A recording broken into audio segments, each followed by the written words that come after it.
جی لگا کے پورا مجمع پھر سے درود پاک پیش کر دے۔ اللہم صلی علی سیدنا مولانا محمد وعلی آل سیدنا مولانا محمد مبارک وسلم، صلاۃ و سلاما دائما علیک یا نبی اللہ، صلاۃ و سلاما دائما علیک یا حبیب اللہ صلی اللہ تعالی علیہ وسلم۔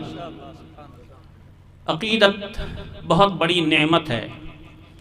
نیکیاں تب کام آتی ہیں جب سینہ عقیدتوں کی خوشبو سے معطر ہوتا ہے۔ اعمال بہت اچھی چیز ہے، لیکن عمل کام تب آتا ہے جب پہلے ایمان روشن ہو۔ کسی تفصیل میں جائے بغیر کچھ کام کی باتیں ہم آپ کی بس بنور میں رکھتے چلیں۔ سب سے پہلے اپنے سینوں کو عقیدتوں سے معمور کیجئے۔ محبت ہے تو سب کچھ ہے۔ بزرگوں کی عقیدت ایمان کو روشنی بخشتی ہے۔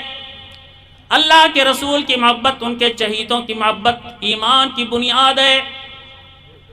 بہت بڑی چیز ہے یہ۔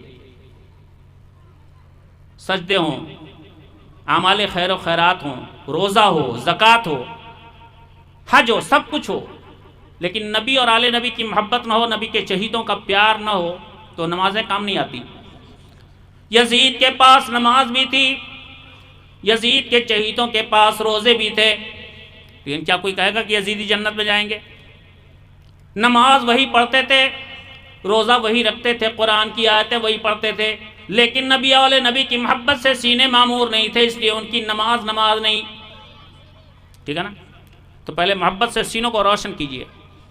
کسی شاعر کا ایک شعر ہم نے کبھی سنایا تھا آپ کو، شاعر نے کہا تھا، ہزاروں سجدے زمین حرم پہ ہوں لیکن،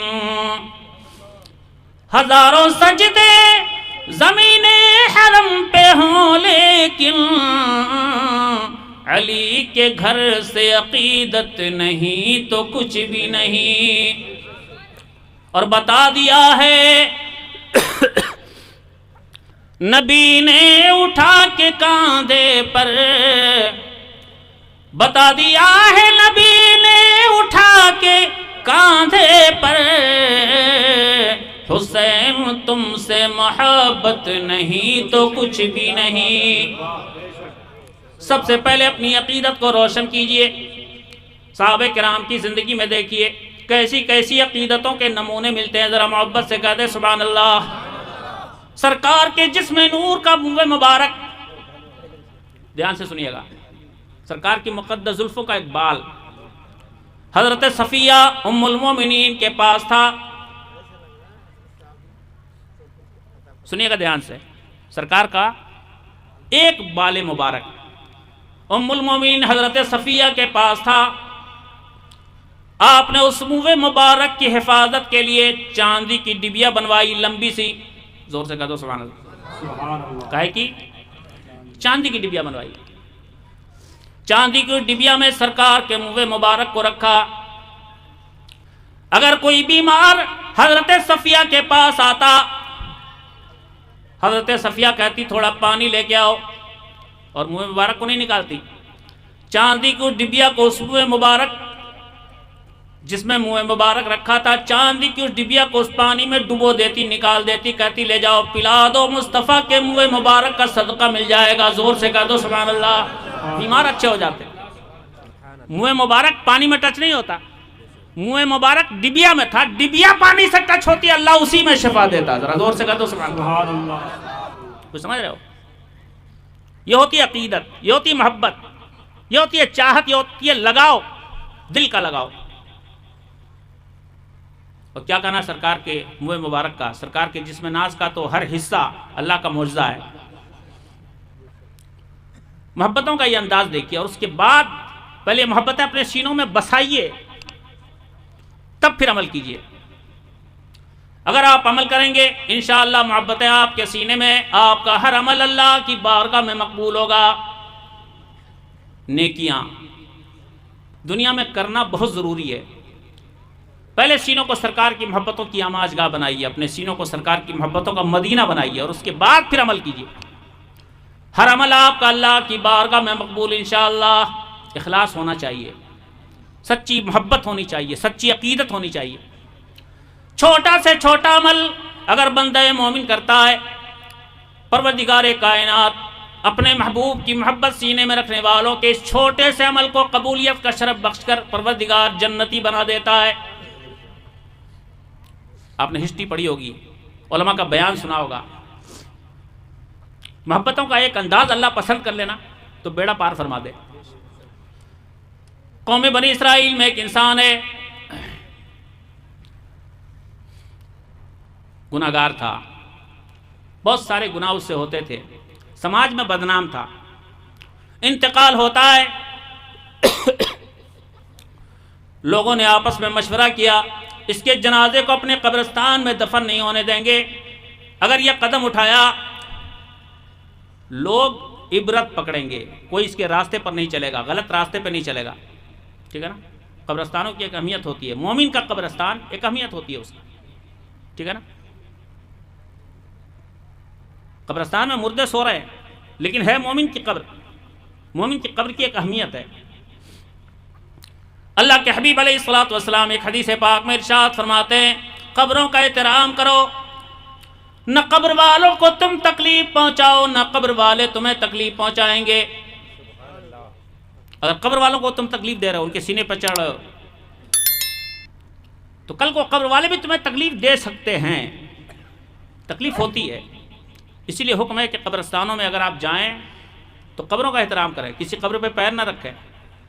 اگر آپ کو فاتحہ پڑھنے کے لیے کسی قبر پہ چڑھ کے جانے کی آگے ضرورت ہو، ہرگز کسی قبر پہ نہ چڑھیں، دور سے فاتحہ پڑھ لیں تاکہ کسی کی قبر پہ آپ کا پیر نہ لگے۔ مومن کی قبر ہے، ایمان والے کی قبر ہے وہ۔ آج قبرستانوں کا احترام نہیں کرتے ہم اور آپ۔ عام طور پہ ہمارے قبرستان کھلے ہوتے ہیں، جانور آتے ہیں، لید کرتے ہیں، گندگی کرتے ہیں۔ حتی الوسع قبروں کا احترام کیجیے، جہاں تک ہو سکے قبرستانوں سے دور ہٹیے، کیونکہ ایمان والوں کی قبروں پہ اگر آپ نے غلط انداز اختیار کیا تو ہو سکتا ہے ان کی بددعائیں لگے، آپ برباد ہو جائیں۔ اللہ ہمیں احترام کی توفیق عطا فرمائے، ہے نا۔ فقہائے کرام نے مسائل کی کتابوں میں لکھا ہے کہ اگر پرانا قبرستان ہو اور سمجھ میں نہیں آتا ہو کدھر قبر ہے کدھر نہیں ہے، تو اس میں سے راستہ نکالنا بھی، نیا راستہ نکالنا بھی حرام ہے، حرام۔ جی یہ مسئلے کی بات بتا رہا ہوں۔ اللہ ہمیں اور آپ کو قبرستانوں کا احترام کرنے کی توفیق عطا فرمائے۔ نہیں آج احترام، بہت ساری جگہوں پہ لوگ قبرستانوں کی زمینوں پہ قبضہ کر لیتے ہیں، نہیں ہونا چاہیے ایسا۔ حتی الوسع بچائیے، اس لیے کہ مرنا سب کو ہے۔ دنیا میں آپ کسی کا سہارا لے کر بچ جائیے گا لیکن اللہ کی عدالت میں نہیں بچیے گا۔ اللہ ہمیں اپنے مومن بھائیوں کی قبروں کا احترام کرنے کی توفیق عطا فرمائے، زور سے آمین کہیے۔ خیر ذکر میں آ گئی بات، تو قبرستان میں حالانکہ سب دفن ہوتے ہیں، ایسا تھوڑی کہ قبرستان میں صرف پرہیزگار دفن ہوتے ہوں، گناہگار بھی اسی میں دفن ہوتے ہیں نا۔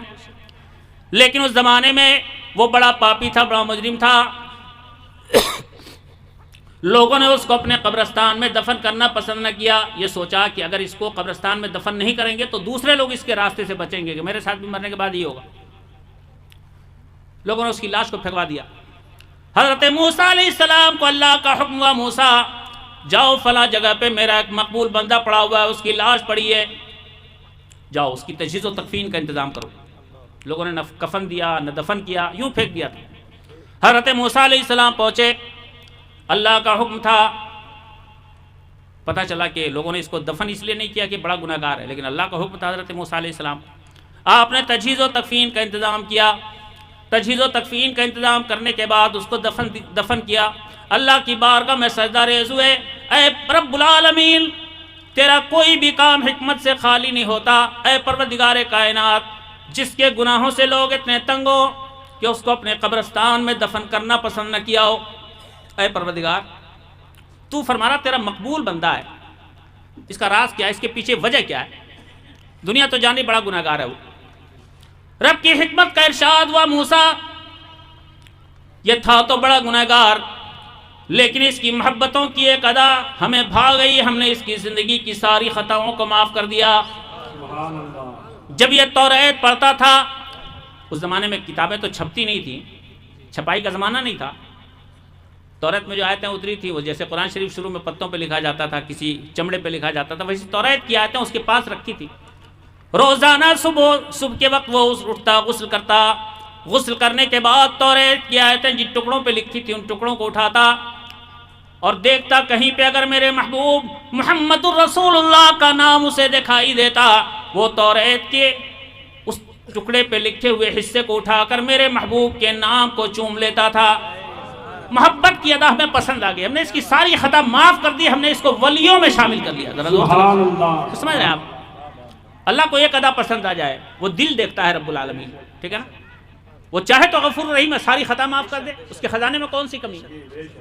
محبت و اخلاص کا ایک انداز دیکھ لیا پروردگار نے، اس کی خطائیں معاف کر دی۔ ہم اور آپ بھی اپنے نبی کے ساتھ اگر محبتوں کا انداز اختیار کریں، کوئی ایک ادا پسند آ جائے پروردگار کو، تو اللہ غفور رحیم ہے نا؟ نہ جانے کتنی خطائیں معاف کر سکتا ہے پروردگار۔ لیکن محبت ہونی چاہیے، دکھانے کے لیے نہیں، محبت ہونی چاہیے، دل کی محبت۔